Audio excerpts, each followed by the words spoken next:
If you were named as a suspect for something, at some point you'll get a chat on your door for the police. It'll probably be detectives from our department that will come and do that.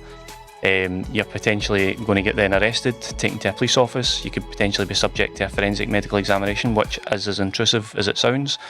You could potentially have your house searched under warrant if one's been granted by a sheriff. And then after that, no doubt you'll be interviewed by 2 detective officers about the circumstances of what's happened. I'm Ali Heather, and this is the That Guy podcast series. What I thought I'd do is bring together a bunch of diverse voices to chat about how to not be that guy and also how to be a better man. We know that male behaviour is making women uncomfortable, and we know that it's making women unsafe, but it doesn't need to be this way. So I'm speaking to all sorts of men and women with positive advice on behaviours to avoid and behaviours to follow. Join us for the series across all major platforms. Welcome to That Guy podcast. I'm Ali Heather, and today I am joined by a police.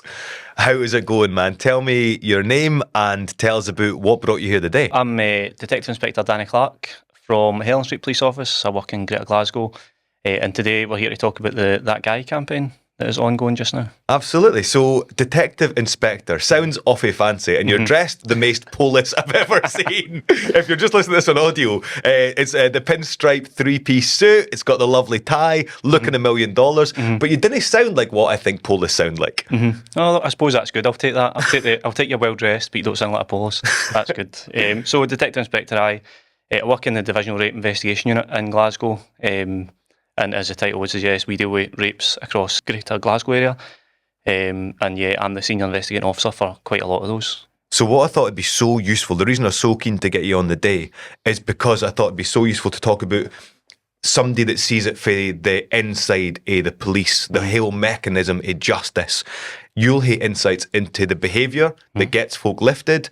You'll have an insight into the evidence gathering, the experience of women who've experienced that assault and how they meet the justice system, but also your own background. You come from a working class background, same as myself, but a very different one, like an urban working class Scottish background that a lot of folk will empathise with. So you've seen the different masculinities play out there, and then you go and experience some of the negative impacts of that masculinity. So I thought, if you didn't mind, can we just go straight back to that? Tell us a wee bit about where you grew up. So I grew up in the East End of Glasgow in quiet places, if anybody knows them, called Ricasey and Cranhill. The upbringing was mental at times. There was a lot of gang fighting, there was a lot of social deprivation, a lot of drugs, a lot of violence. But I think all of those things have helped me in the police because I've had an insight into what it was like growing up in these places. I had a kind of positive role model in my life who was my uncle, who also happened to be a police officer.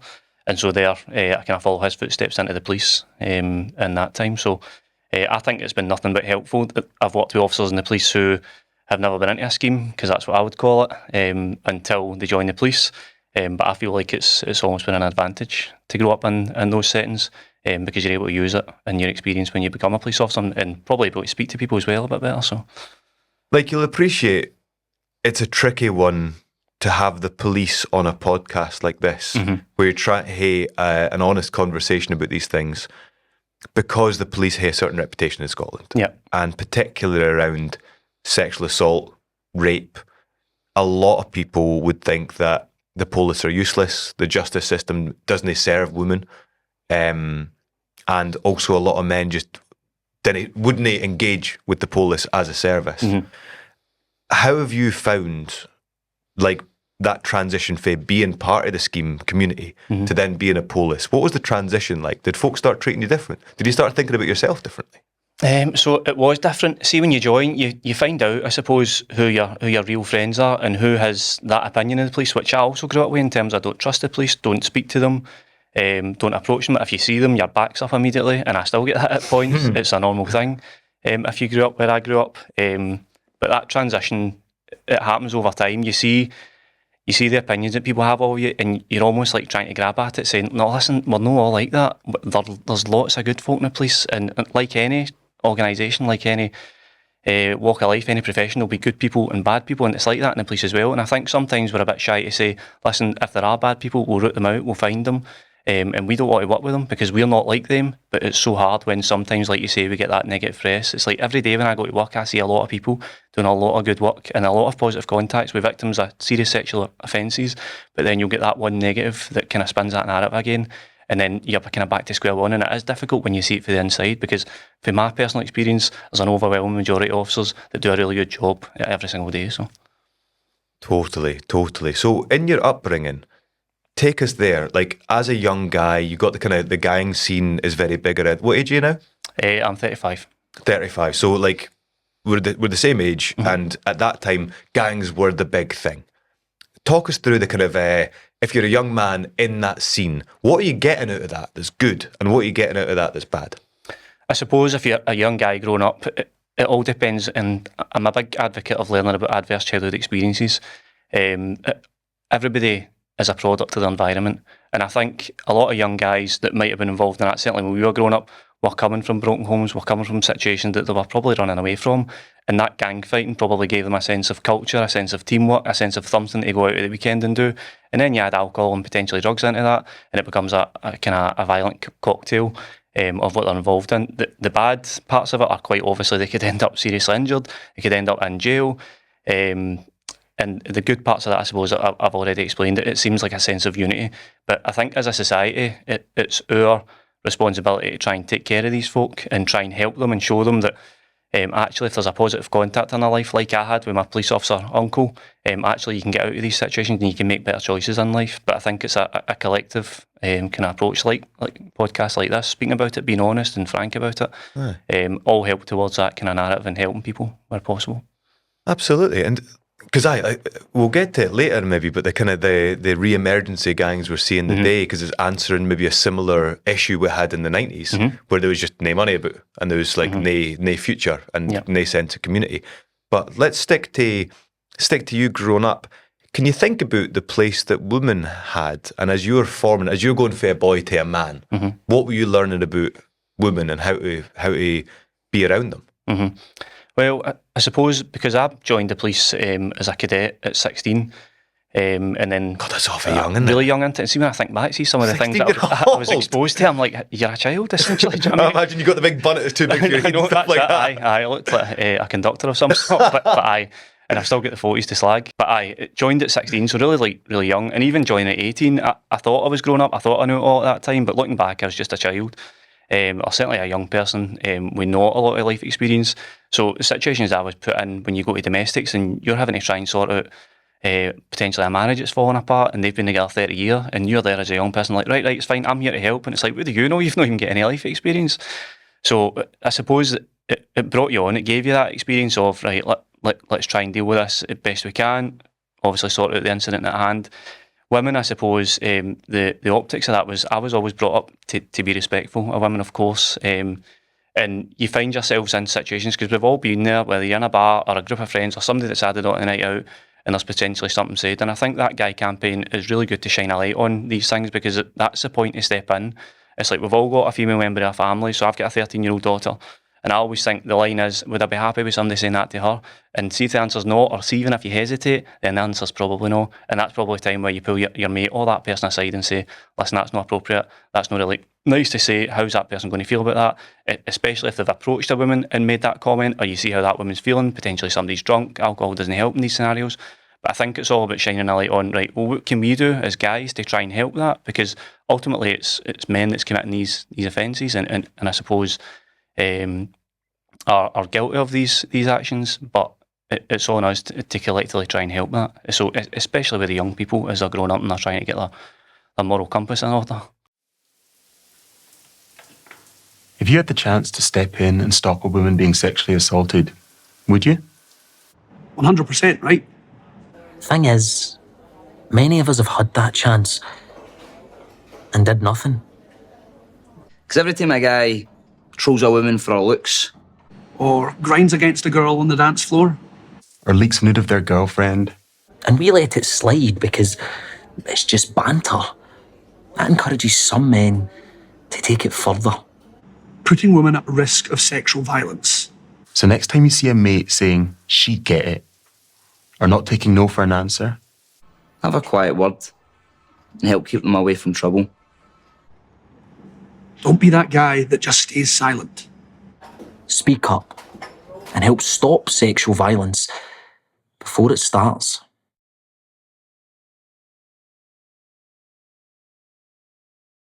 So, since you joined the police, there's been a huge culture shift in Scotland. When I was young, domestic abuse was barely a crime. I'm not even sure if it was like it wasn't something that was acknowledged. It wasn't really something the police would get involved in unless it was extremely serious. How was that reflected within the force, and how have you seen that attitude towards now policing domestic violence and taking that much more seriously, and violence towards women much more seriously? How's that culture shift occurred within the police that you've seen? I think probably mirroring society and realising that it was such a serious issue that wasn't dealt with properly previously, and include the police on that. And again, it's back to that taking that ownership of, right, we've not dealt with this as well as we could have previously, but what we're going to do now, how are we going to change that? So there's been lots of things that have happened. There's been creations of domestic abuse units across the force, and certainly within public protection units over the years that you've seen. And even taking away from the kind of bigger aspect to that, singularly, every time you were going to domestic, you realised at a point it was slowly becoming the supervisors would be on to you to say, more scrutiny, have you done that? Have you made sure we've done that? How's the victim? How's the woman? Is she safe tonight? Are the kids going to be safe tonight? And all of those type of safeguarding procedures have been put in place, which I've seen a shift of, which obviously helps towards keeping people safe and ultimately locking up the bad guys, because that's what we want to do. And so, your own kind of desire to change the police, how do you feel like is the perception publicly of what you guys are about? Is that fair, or is that lagging behind the reality? Personally, I'd say it's lagging behind. It's always difficult. Like I said before, every day I go in and I see police officers doing good work, having really good contacts with victims of serious sexual crime or any crime in general, and we're trying to do our best. And we do our best, and we do a lot of good work. Unfortunately, for whatever reason, the media don't pick up on the good work stories or the good news stories as often. But they're certainly there, and we're doing our best kind of every day. So let's get to the heavy stuff. You're a sexual offences liaison officer. Talk us through what that role is for and what you hope to achieve with it. Okay, so a sexual offences liaison officer, or SOLO, which is easier to say, that's what we refer to it as an officer who's specially trained in taking statements from victims of serious sexual crimes. So it says it kind of says in it in, it's specially trained officers who are deployed to incidents where there's been a victim of a serious sexual offence. The course is pretty intensive. It kind of sharpens up your interviewing skills. You're obviously taught to how to try and deal with people who have suffered major trauma, which is really difficult. But again, there's a balance of protecting people and creating a safe space for them, as well as we're trying to get information about the investigation to help us go and investigate it efficiently and properly, and ultimately find out what evidence is available to hopefully arrest and charge somebody. So it's that fine balance. And I think everything that we do within being a solo officer has to be victim-centred, and rightly so. So everything is taken at the pace of the victim, at the pace if they need breaks, if they need a wee bit more time to report, if they want to come back and do it a separate day. All of those things are considered, and again, rightly so, because we'll always be there as and when MD's able to report, but that's essentially the role of a solo officer. So before you became this kind of specialist officer and you're just working the beat, were you ever yourself like the first point of contact for somebody that experienced one of these crimes? Yeah, numerous occasions you'd be sent out to speak to someone who was reporting a sexual offence, and I suppose at that point it was just really important to listen to the person, take that time to understand what they're saying, have that empathetic approach. Again, it can be really difficult with that balance of you're a man, they're potentially reporting a man for doing something, and we understand that. We always give people who are reporting sexual crimes that option to speak to a female officer, but also, and at the back of that is that all police officers will be understanding, that they'll give them that time to report in their own space, in their own time, and I suppose just understand what's happened, but also with that view of trying to find out what's happened and getting enough details for the report so that we can then go and investigate it. You must have felt a lot of pressure, because you'd feel angry at that time as well. You must have felt a lot of pressure. Totally, you do, and you need to put your professional head on at that point. It's like you feel you can never understand what they've went through, but you're there to try and do something about it. So again, it's just back to that point of be professional, be understanding, be sympathetic to what's happened, the situation, and understand that they've been brave and they're reporting as well. Do you know what I mean? You've got to understand that you're speaking about really personal things and things that are really difficult to speak about, never mind to a stranger who's sitting there in a police uniform. So we get that, and we try and get that every time we go out. But yeah, we do the best that we can every time, and I've no doubt that we've got better at it over the years, but that's our main role. You've got to go there. That's the job you do, and that's why you go to work every day. So some of the reading I've been doing it talks about like when one of these crimes occurs, there's a wave through the whole sort of support network and everything. Can you tell us a bit about the impact? So from victim experience and what I've seen during cases is it can have a massive impact. It can be life-changing, life-altering for people, and not only the victims themselves, but again, that ripple effect of their family, their support network, and trying to help somebody through that process can be really difficult for, I suppose, a community within a family. And again, and that just doesn't stop with the police investigation. It could end up going through court. And again, it's that whole re-traumatisation aspect of it, and just really difficult because you're asking somebody to recount probably the worst moments of their life, and that has an impact on them and their family. So it's kind of wide-reaching impacts. But of course, we try and support best we can through the police investigations. There's obviously other support networks available for these types of things, but the impact is massive. Like, it is heartening to hear somebody within the police speak with such kind of care. Like, I feel that is maybe a side that isn't seen enough in terms of when you hit the big machinery of the state, there is, as much as it's intimidating for the outside, it's hopefully full of folk like yourself. Well, it is, and I see that every day. It's not just myself. I'm a representation of another 50 officers that work in the department I work in, and that's what I see for them every day. And it's good because that's why we all go to our work. We go there to make things better. You initially join the police, and it's like you want to join to help people. You join to lock bad men up, and that's a really important part of what we do. But there's lots of more people like me. So what's the process? Somebody gets in touch and says, "This thing has happened to me." What's the next? What kicks into here? What happens for there? So initially, there will be response officers will attend a call, and so that'll be just the officers that you see on the beat on the street, and the cars are walking about. They'll go and attend, and they'll get a short summary of what's happened from the victim. At that point, depending on when the incident's happened, we will be contacted at the Public Protection Unit, and whether that be Divisional Rate Investigation Unit or Child Abuse Investigation Unit, will be contacted, and they'll be can ask for advice. What else do you need me to get for this? There's an initial briefing report which is filled out, which is kind of short document detailing all the information that we need initially, and then from that, officers in our team at the Public Protection Unit will deploy, and that's when the specialist officers get involved, and the inquiry kicks off from there. And it can depend on timings and the circumstances, but at some point there'll be a solo statement will be noted from the victim where we get kind of all of the details about what's happened, and we take the investigation from there. And what about, so obviously we want to talk to men as well, like that's our audience here. What's the experience of a man who is committed this or has been accused of this? What would my experience be? Okay, so if you were named as a suspect for something, at some point you'll get a chat on your door for the police. It'll probably be detectives from our department that will come and do that. You're potentially going to get then arrested, taken to a police office. You could potentially be subject to a forensic medical examination, which is as intrusive as it sounds. You could potentially have your house searched under warrant if one's been granted by a sheriff.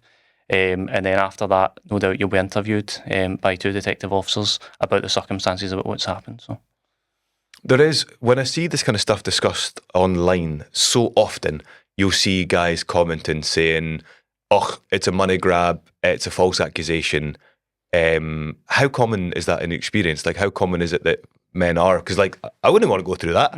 And so if somebody really hates me, they could say that I've done this thing and use the processes that you've just described to give me a very bad day at least. How has that happened in your experience, and how common is it? there will no doubt have been instances where people have been falsely accused. What we're there to do is support the victim in their report, investigate the circumstances appropriately, and then make kind of proportionate decisions based off the back of that. I think the comments that you're alluding to there, where people kind of rubbish in it immediately, feeds part into the narrative of it, kind of women and that they're not believed. And I think this campaign is exactly why we're doing that, because people automatically jump to assumptions. There is that narrative out there that that's a lot of rubbish, she must not be telling the truth. When we don't think that about any other crime that's reported, we immediately just believe it. So I think that's obviously why this podcast and the campaign in general is important. Based on your own kind of lived experience, why do you think like random guys are so keen to defend folk that are accused of sexual crimes? So it's a hard one to answer, isn't it? Because I can't speak for what they're doing. I don't know. I don't know why that narrative is still out there, because it is, and it's something that we need to work against. It almost seems like politically you're kind of either on one end of the spectrum or the other just now, with lots of things that are going on in the world, but certainly with violence against women and girls. And I think that, again, just back to the podcast and the campaign itself, this is why this campaign, other campaigns are important, to say that not all men take that view. Quite clearly, the majority of men are actually good, decent guys, and we're here to also assist women as and where possible. So That's it. And I do feel for women who see all that online. Because, like, say if you have experienced, a sexual assault or a rape or anything like that, you'd see all that and you'd think twice. Like, if I accuse him, folk might like dox me online and accuse me of all sorts of stuff, of being like a liar, of lying about this horrendous thing and backing this guy to the hilt. That must be part of it must be a part of the reason that some women don't feel comfortable coming forward, because there is a phenomenon of women underreporting. Is that fair? Absolutely, there is, and we see it. We work quite closely with Rape Crisis, Glasgow and Clyde Rape Crisis, and specifically, and we know that they support far more women than actually come forward and tell the police, and it's so disheartening at points, because I want to do something about that. The police officer in me is dying for that report, so I can go and get the person that's done it, but. In saying that, we also understand that, like you're saying, the worry about coming forward. What I can say, I suppose, is that if and when you're ready to come forward, if you've been a victim, then the police will be there for you. We'll do absolutely as much as we can to try and make sure that we get justice, we get that guy behind bars as soon as possible, really. But it is really difficult, like you say, because there is that narrative. But hopefully, with campaigns like this and other things that the police are doing, we'll see that we'll slowly try to change that narrative, and people can be trusting the police force, I suppose.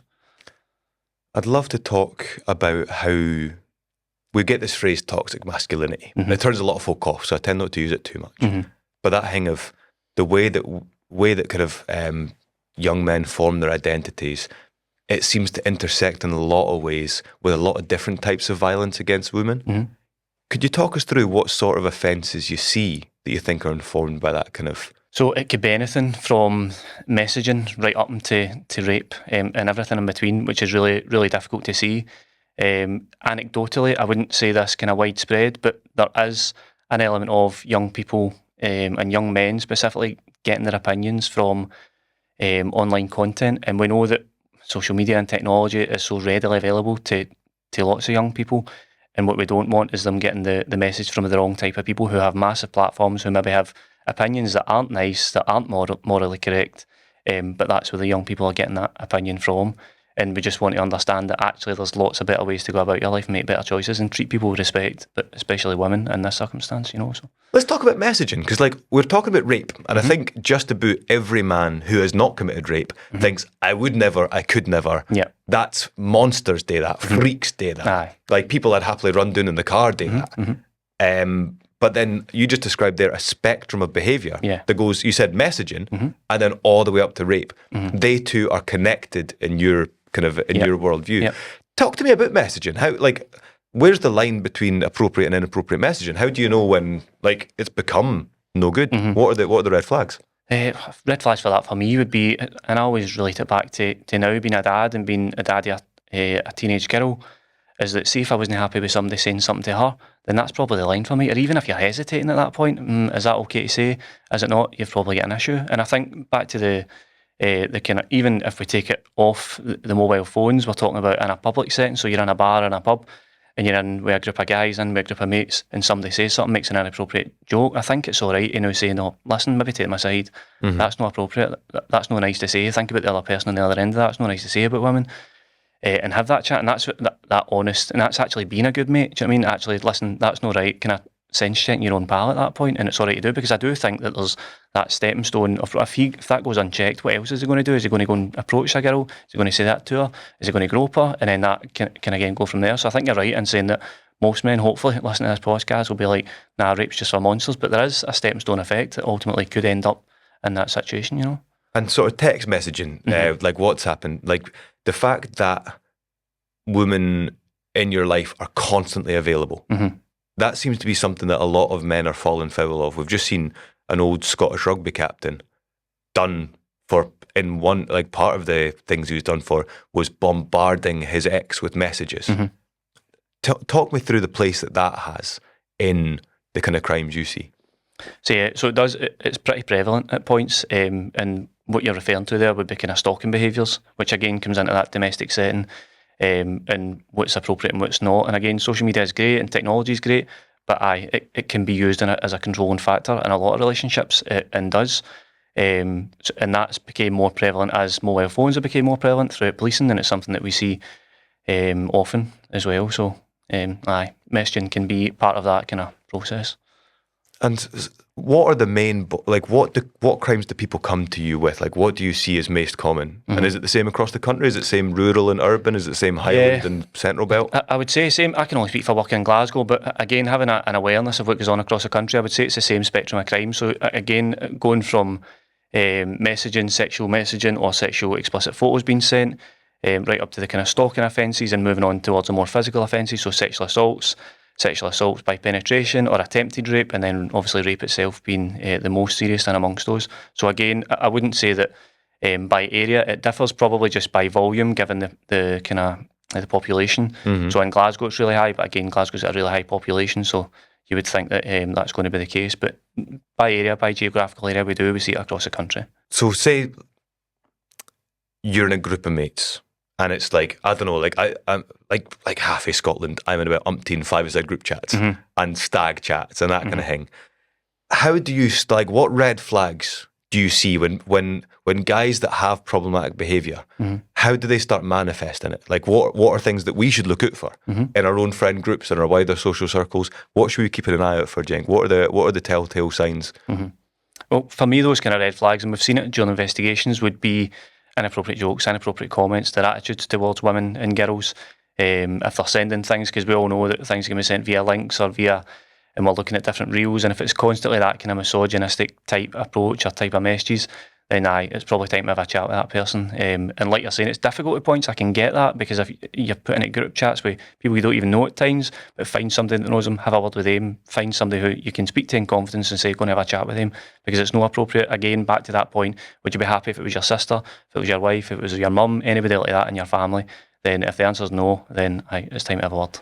So you've been quite clear, like, you every time you've talked about this, you've come back to that idea of taking them aside and it being a kind of one-on-one thing. Because like, I was asked recently on the radio, like, should you be calling out people in the workplace in front of folk? And I thought that'd really cause you to clam up. I'm not sure how helpful that'd be. Yeah. Especially if it's somebody you didn't respect in the first place. It's like, you just tell them to fuck off. You wouldn't care about that. Aye. But why, like, what's key about that taking them away? What happens in that environment, Jack? I think for that, it's about taking away that public embarrassment from them. They might not have intended for it to be like that, but certainly that's how it came across. So much so for you to have to speak to them, or feel like you want to speak to them. So I think taking them away for that kind of public eye like that, calling somebody out in the middle of an office, you might just get an angry response. You might just get somebody fighting back or biting back at that point and no taking on actually what you're trying to say. But by taking somebody aside and having a word with them in private, then probably takes that kind of public embarrassment factor away from them, I'd say. Yeah, no, I totally agree with that. Like, I think, like, when folk have had positive influences on my behaviour, it's very often been the quiet word. It's very, like, and that's in all sorts of things, not just in this environment, but just that quiet word of like, I'm not sure about that, or like, have you considered this, or have you thought about how that person might feel about what you're doing? Like, that is, and it can be quite shameful, but I think it's much easier to feel embarrassed privately, but you do get your back up in front of a big group, don't you? Something I'm really interested in is, like, we know that rape and sexual assault takes place, and so there's loads of young men who've committed these crimes, and there's a lot of young men get the jail for it. In the jail, they are so separated. Like, I used to volunteer at a prison up in Peterhead, and the gap between the two prison populations was so stark, and there's such a stigma around guys that committed sexual assaults and sexual crimes.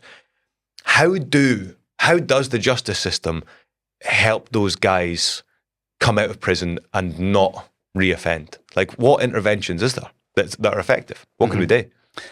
I think it's about education. At that point, they've already been convicted of those sexual crimes. They're obviously in the jail at that point. For me, it would be more about education when they're in the jail, teaching them about viewpoints about sexual crime. They might not have been told any of these things growing up like that. They might not have had a mate to pull them aside and say, this isn't appropriate, and they've continued in that behaviour, which has ultimately ended up having them making poor choices, committing that assault, rape, whatever it is, and ending up in the jail. So at that point, it's got to be about intervention and education at that point. It's not about prevention because it's already happened, but it's certainly about preventing it happening again. So for me, more courses like that, for people maybe get survivors or anybody else to go in and speak to them about their experience and try and get them to see another viewpoint and why their behaviour is not acceptable. Because I found that part of the prison population to have some of the most intimidating people in it, like quite radicalised. Yeah. Like they struck me as like belonging to a radicalised ideology that I was just miles away from. Very difficult in that circumstance, and it's easier for me to sit here, but maybe that's the place for them as incarcerated. Do you know what I mean? If you're that radicalised and your views are that askew of what society accepts, because we won't accept it and we will continue to enforce it, we'd rather it didn't happen. But if it does, we're going to do everything to make sure that person's end up in jail so they don't do it again. Let's talk about the impact on the police's reputation of the Sarah Everard murder. How was that to experience, say, within the force? Honestly, in a word, it was devastating. It was devastating for me. It was devastating for a lot of police officers who are working against that narrative of what that evil man Wayne Couzens represents. It's just so disappointing when, like I said earlier on, there's so many police officers that do such good work daily. Thousands of police officers across Scotland are doing their best, are doing really good work, and especially in terms of that sexual crime aspect, that then he goes out and does what he does, not because he's a police officer, but just because he's an evil man. It was so disappointing, and it did have an impact. It had an impact across UK police forces, no doubt. What was that impact? The impact is just that feeling of disappointment, that feeling of how terrible must that have been for her and for her family and what went through it. And obviously none of us can even begin to comprehend how bad that was for them. But just, so, I suppose, for me personally, it makes you work harder to try and work against that narrative, because certainly he doesn't represent me, he doesn't represent any of my colleagues, and anything like that. Obviously he belongs in prison, you know, it's one of them. It was just really difficult to, because you can't come and speak on a podcast. I'm now speaking about it, but at the time, quite rightly, the narrative and the press coverage is all over us, and I say us as in a police service, and it's difficult to have opinions about it, and you have all those opinions when you go home and you're like, that's just not how we are, because I see it every day. But obviously when something like that happens, it's so difficult. But again, back to the campaign, this is what this is all about. It's to say that we are out there, we're doing good work every single day to try and support victims, and essentially I want bad guys in the jail. That's why I come to my work, is to support the victims of crime and get bad guys in the jail, and in a sense, certainly he was one of those. So Completely. You said you worked with Rape Crisis. Did you find that working with organisations like that, was that impacted by what happened? I think it impacts absolutely everything that we do. Cases like that there might, personally, because I know people from Rape Crisis, it wasn't impacted on a personal level, but no doubt within these organisations there was apprehension on dealing with the police again. It's just another police officer that's been found guilty of an absolutely terrible crime. And where do we go from here? And again, like you were saying earlier on, it might have an impact on victims who are thinking, right, well, I don't want to report my hands into the police because look at what they're like. And that's really hard to digest, because again, back to what I said before, it doesn't represent us, it doesn't represent what the police do, and certainly what we're trying to do every day, which is keep people safe and get bad guys into jail. So difficult. So you yourself, as a sexual offences liaison officer, if somebody's seeing this and has experienced sexual assault and is hesitant about contacting the police, what would you say to them? I'd say to them, take your time, think about when you want to report, but the police will always be there when you do. I can promise that our team, certainly at Govan, will give you as much time. We'll take that approach with you as what you need. We'll be empathetic, we'll be understanding, we will not judge you, and we're there to take your report because we want to know about what's happened to you and we want to investigate it. We want to support you through that process. It's not for us to give you that counselling. That would be for services such as Rape Crisis, who are absolutely fantastic. And what they do, we're there to investigate and hopefully convict your attacker. But that's absolutely what we want to do. That's what we do every day. That's why we go to our work, and that's why we do the job that we do. So. And how do they get in touch with you? They can get in touch with us through the kind of normal channels, but if it's not an emergency, it's 101. There's also, if they don't want to do that, by speaking to somebody, they can go through the Contact Us link on Police Scotland website, or you can do it the old-fashioned way and turn up at a police office and report it in person as well. So.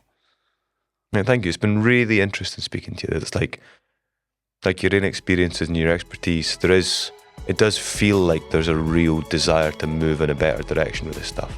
Mm-hmm. So thank you. No worries at all. Thank you.